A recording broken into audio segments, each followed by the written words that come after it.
یہ ہے شاہی قلعہ، بیچ میں اس کی بارادری ہے، لیکن اس قلعے کی تاریخ تو بہت پرانی ہے۔ کہتے ہیں کہ اس کو محمود غزنوی نے 11ویں صدی میں تعمیر کروایا تھا، اور یہ بات تقریباً 1000 سال سے بھی زیادہ پرانی ہے۔ پھر 1241 میں منگولوں نے اس قلعے کو لاہور پر قبضے کے دوران توڑ دیا تھا۔ 1267 میں اس کو دوبارہ تعمیر کیا گیا، مگر 1398 میں امیر تیمور نے اسے دوبارہ برباد کر دیا۔ اس کے بعد بھی یہ قلعہ بنتا اور تباہ ہوتا رہا، مگر بابر نے 1526 میں اسے حاصل کیا۔ یہ پہلے کچا قلعہ ہوا کرتا تھا، مگر آج جو قلعہ ہمارے سامنے ہے یہ اس حالت میں اکبر بادشاہ نے بنوایا تھا، اور اس میں کچھ اضافے بھی کروائے، جیسے کہ دولت خانہ، خاصوام اور اکبری دروازہ اور دوسری تعمیرات شامل ہیں۔ پہلے ہم اس قلعے کی بیرونی جزیات اور پھر اندرونی تفصیل پر بات کریں گے۔ عالمگیری دروازہ شہنشاہ نے بادشاہی مسجد کی تعمیر کے بعد تعمیر کروایا تھا، اور یہ جو باغیچہ آپ مسجد اور قلعے کے درمیان دیکھ رہے ہیں اسے حضوری باغ کہتے ہیں۔ اس کا نام حضوری باغ کیوں ہے ہمیں اندازہ نہیں ہے، لیکن یہ رنجیت سنگھ نے بادشاہی مسجد کی تعمیر کے تقریباً 150 سال بعد تعمیر کروایا۔ باغ کے بیچ میں ایک بارادری ہے۔ کہتے ہیں کہ جب مہاراجہ رنجیت سنگھ نے شاہ شجاع سے کوہ نور ہیرا اپنے قبضے میں لیا تو اپنی خوشی کے اظہار کے لیے اس نے یہ باغ اور بارادری تعمیر کروائی، اور یہ بارادری رنجیت سنگھ کی عدالت بھی ہوا کرتی تھی۔ اس کی چھت اب تو خیر مکمل ٹوٹ پھوٹ کا شکار ہے، مگر کبھی اس کی چھت مکمل طور پہ شیشے کی ہوا کرتی تھی۔ اب ہم چلتے ہیں قلعے کی اندرونی دیواروں کی جانب۔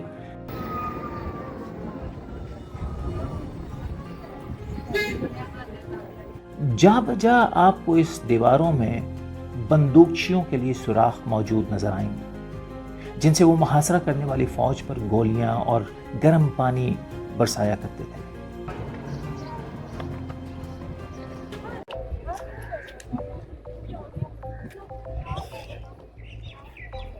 عثمان دروازے کا تو مجھے نہیں پتا کہ اس کا مقصد کیا تھا، لیکن بارود خانہ بات سمجھ میں آتی ہے۔ وہ جو پیچھے بارود خانہ ہم نے آپ کو دکھایا ہے، یہ والا، اس والے بارود خانے کی جو بھی ہے، یہ ہے وہ بارود خانہ جن کو اس حالت میں ملا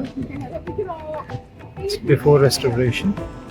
جو آپ میرے پیچھے دیکھ رہے ہیں یہاں پر توپ خانہ بھی ہے، یہاں پر یہ جو پیچھے عمارت ہے، میں تھوڑا سا اور آگے جاتا ہوں، یہ برطانوی جو فوجی تھے ان کی جیل تھی۔ وہ جو کوئی بھی ان کے مطابق بغاوت کرتا تھا اس کو یہاں پر لا کے زندان میں ڈالا جاتا تھا، اور یہاں پر کتنے لوگ قید رہے ہوں گے ذرا سوچیے، کتنے لوگ قید رہے ہوں گے یہاں پر، کیا کیا ظلم اور ستم انہوں نے سہے ہوں گے، کتنی آہ و بکار، کتنی چیخ و پکار ہوئی ہوں گی یہاں پر۔ آج وہ سب ان دیواروں کے پیچھے دفن ہیں، جن کی چیخیں تھیں وہ بھی موجود نہیں ہیں، اور جنہوں نے وہ چیخیں نکلوائی تھیں وہ بھی آج غارت ہوئے۔ یہ جو آپ باقیات دیکھ رہے ہیں یہ خواجہ سراؤں کے کمرے ہوا کرتے تھے۔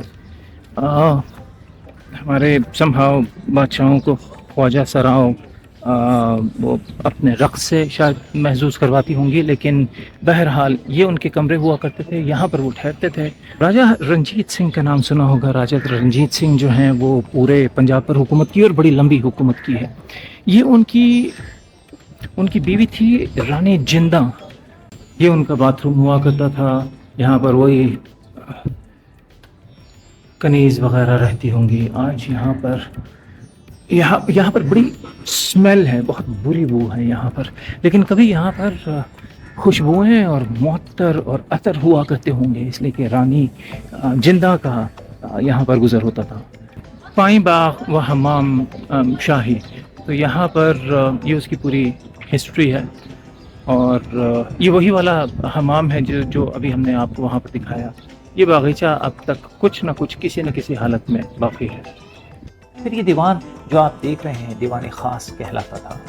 یہ بادشاہ کا شاہی دربار ہوا کرتا تھا۔ عام لوگوں کی تو خیر کیا ہی مجال تھی جو یہاں پر قدم بھی رکھتے، لیکن یہاں صرف خاص الخاص لوگ جیسے وزیر، خاص مشیر، شہزادے شہزادیاں یا دوسرے راجے مہاراجے ہی آ سکتے تھے۔ اس جگہ سے شہنشاہ اپنی پوری سلطنت کے بارے میں صلح و مشورے لیا کرتا تھا، یہیں پہ بیٹھ کے حکم صادر کیے جاتے تھے۔ مغل سلطنت کے زوال کے بعد شاہی قلعہ مہاراجہ رنجیت سنگھ نے اپنی رہائش کے طور پر بھی استعمال کیا اور اس میں بہت سی تعمیرات بھی کروائیں۔ اس قلعے میں ویسے تو بہت اہم تعمیرات ہیں، مگر تقریباً 20 تعمیرات ایسی ہیں جو بہت اہم ہیں۔ آج شاہی قلعہ بہت خستہ حالت میں ہے، مگر کبھی اس قلعے میں گہما گہمی ہوا کرتی تھی۔ اس قلعے کی عظمت کا زوال مہاراجہ رنجیت سنگھ کی وفات کے بعد ہی شروع ہو گیا تھا، جب سکھ سلطنت کے وارثوں نے تخت نشینی کے لیے زبردست لڑائیاں شروع ہوئیں، جس کے دوران شاہی قلعے کو اندر سے کافی نقصان پہنچا۔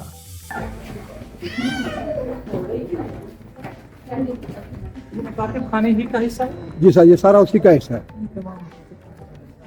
یہاں پر ہسٹری کیا بات ہے۔ رنجیت سنگھ نے اپنے دور حکومت میں اس قلعے پر جب قبضہ کیا تو اس نے اس مسجد کا نام اور کام دونوں بدل دیا۔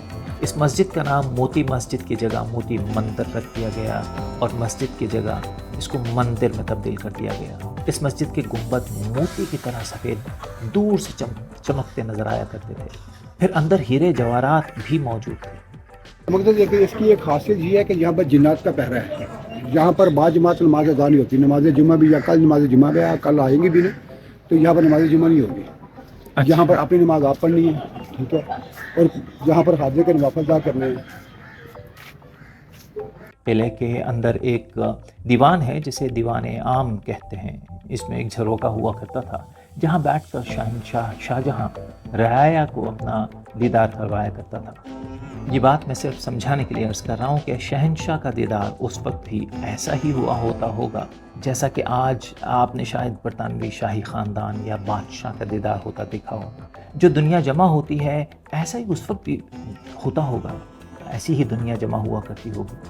اور یہ ہے دیوان عام، جہاں پر بادشاہ تک پہنچے بغیر ہی کتنے سارے لوگوں کی زندگی موت کے فیصلے یہیں پہ ہو جاتے ہوں گے۔ بادشاہ کو کانو کان خبر بھی نہیں ہوتی ہوگی کہ کس کو زندان میں ڈال دیا گیا، کون جیا چھوڑ دیا، کس کو مار دیا، یہی ہوتے ہوں گے۔